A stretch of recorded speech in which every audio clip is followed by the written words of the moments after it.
వరంగల్ మహానగరపాలక సంస్థకు సంబంధించిన 2024-25 సంవత్సరానికి ముసాయిదా బడ్జెట్ అంచనాలను మేయర్ గుండు సుధారాణి అధ్యక్షతన పాలకవర్గం ఆమోదించారు. బల్దియా అకౌంట్స్ అధికారి బడ్జెట్ అంచనాలను వెల్లడించగా మెజారిటీ సభ్యులు అంగీకారం తెలపడంతో పాలకవర్గం బడ్జెట్ను ఆమోదించారు. Warangal municipal corporation council budget సమావేశంలో గందరగోళం ఏర్పడింది. కాంగ్రెస్ బీఆర్ఎస్ రెండు పార్టీల నినాదాలతో కౌన్సిల్ సమావేశం హోరెత్తింది అన్నారు. కౌన్సిల్ హాల్లోకి మేయర్ కాంగ్రెస్ కార్పొరేటర్లు రాగానే బీఆర్ఎస్ కార్పొరేటర్లు భారీ ఎత్తున నినాదాలు చేశారు. బడ్జెట్ సమావేశంలో నల్ల కండువాలు వేసుకొని నిరసన వ్యక్తం చేశారు.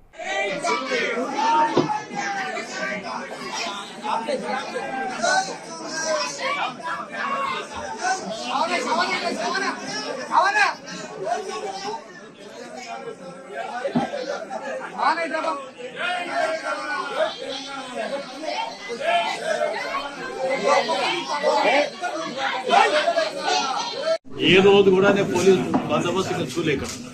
నంబర్ 2, ప్రత్యేక తెలంగాణ ఉద్యమంలో ఉధృతమైన దానికి ప్రధానమైన జిల్లా వరంగల్ జిల్లా.